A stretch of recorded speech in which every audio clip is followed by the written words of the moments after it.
UPSC civil services coaching సంబంధించి CSBIS అకాడమీలో June 5వ తారీఖు నుంచి కొత్త బ్యాచ్ స్టార్ట్ అవుతుంది. ఈ బ్యాచ్ 1 ఇయర్ ఉంటుంది. ఇది ఆన్లైన్లో ఆఫ్లైన్లో యాక్సెస్ చేయొచ్చు. రష్యా ఉక్రెయిన్ యుద్ధం మొదలై 3.5 సంవత్సరాలైనా ఎడతెరిపి లేకుండా జరుగుతూనే ఉంది.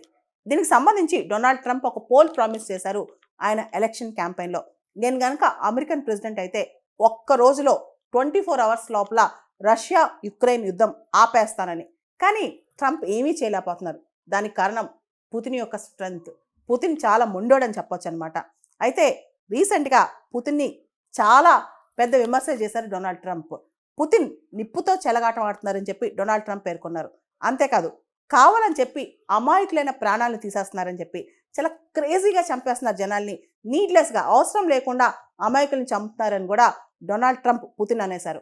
అనవసరంగా రాకెట్స్ మిసైల్స్ ఉక్రెయిన్ సిటీస్ మీద దాడి చేస్తున్నారని మిసైల్స్తో. దీనివల్ల చాలామంది అమాయకులు చనిపోతున్నారని, దీనివల్ల పుతిన్కి కూడా చాలా పెద్ద నష్టం అని చెప్పి డొనాల్డ్ ట్రంప్ పేర్కొన్నారనమాట. నేను మళ్ళా చెప్తున్నాను, పుతిన్ ఇమీడియట్గా ఆపేసేయాలి, మొత్తం ఇమీడియట్గా పనులు ఆపేయాలి. లేకపోతే అమెరికా మళ్ళీ ఆలోచించి పుతిన్ పైన అంటే రష్యా పైన శాంక్షన్స్ వేస్తుందని కూడా డొనాల్డ్ ట్రంప్ బెదిరించారనమాట.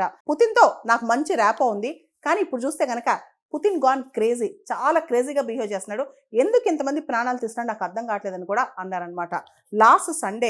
మొన్న సండే రోజు 367 డ్రోన్స్ మిసైల్స్తో ఉక్రెయిన్ సిటీస్ మీద అటాక్ చేసింది రష్యా. దానిలో 13 మంది చనిపోయారు. అనవసరంగా ఇలా ఎందుకు చంపేస్తున్నారని కూడా అడుగుతున్నారనమాట. డొనాల్డ్ ట్రంప్ వచ్చిన దగ్గర నుంచి కూడా రష్యా ఉక్రెయిన్ మధ్య ఒక పీస్ రావాలని చెప్పి చెప్తూనే ఉన్నారు.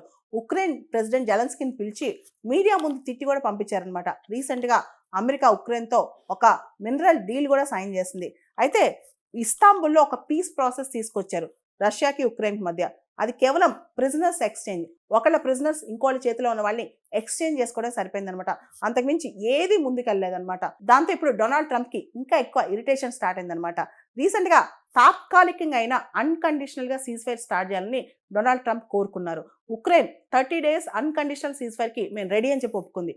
కానీ రష్యా మాత్రం ఒప్పుకోవట్లేదనమాట. రష్యా మ్యాక్సిమం గెయిన్ సాధించాలి, యుద్ధంలో నేను మ్యాక్సిమం గెయిన్ పొందాకే వెనక్కెళ్ళాలని చెప్పి రష్యా భావిస్తుంది అనమాట. అయితే రష్యా ఉక్రెయిన్ పైన అటాక్ చేస్తే ఉక్రెయిన్ కూడా రష్యా మీద అటాక్ చేస్తుందన్నమాట. రీసెంట్గా జర్మన్ ఛాన్సలర్ కూడా ఒక మాట చెప్పారు. ఇంతవరకు ఉక్రెయిన్కి ఎంత రేంజ్లో మిసైల్స్ వాడాలి ఇవన్నీ గైడ్లైన్స్ ఉండేవి. ఇప్పుడు ఉక్రెయిన్ ఇష్టం, ఏ మిసైల్స్ అయినా ఎంత రేంజ్లో అయినా వాడొచ్చు అని చెప్పి జర్మన్ ఛాన్సలర్ కూడా ఉక్రెయిన్కి ఫ్రీ హ్యాండ్ ఇచ్చారనమాట. ఈ టైంలో ఒకవేళ కనుక న్యూక్లియర్ వెపన్స్ లాంటివన్నీ యుద్ధంలో కనుక ఈ దేశాలు అంటే రష్యా వాడితే కనుక ఇంకా యుద్ధం పెరిగే ప్రమాదం ఉంది, కానీ తగ్గే ప్రమాదం కనిపించట్లేదు. పుతిన్ నిజంగానే క్రేజీగా బిహేవ్ చేస్తున్నారనమాట. 3.5 సంవత్సరాలుగా కొనసాగుతున్న యుద్ధానికి మాత్రం ఒక ముగింపు పలకట్లేదు పుతిన్. ఈ సందర్భంగా డొనాల్డ్ ట్రంప్ పుతిన్ పైన కీలక వ్యాఖ్యలు చేశారు. ఓ పక్క వెస్టర్న్ యూరోప్ మొత్తం కూడా ఉక్రెయిన్ సపోర్ట్గా ఇంకా నిలిచే ఉంది. ఇంకో పక్క పుతిన్ మాత్రం నేను యుద్ధం వీడనని చెప్పి ఆయన గట్టి ఫైట్ ఇస్తున్నారనమాట. మరో పక్క ఉక్రెయిన్ మాత్రం తీవ్ర నష్టాలు చవిచూస్తున్న యుద్ధంలో పోరాటం కొనసాగిస్తాను, ఎంతకాలం వీలైతే అంతకాలం డిఫెండ్ చేసుకుంటా అని చెప్పి జెలెన్స్కీ అంటున్నారు.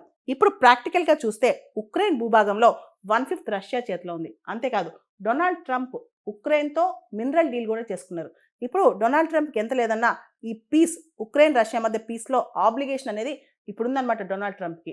సో ఇది తన పర్సనల్ ఇమేజ్ కూడా, ట్రంప్ ఇమేజ్ కూడా ఇప్పుడు డ్యామేజే జరుగుద్ది ఒకవేళ కనుక పీస్ కనుక బ్రోకరేజ్ చేయలేకపోతే. సో ఒక పక్క పుతిన్ అసలు కొరకాని కొయ్యగా తయారాడు డొనాల్డ్ ట్రంప్ కూడా.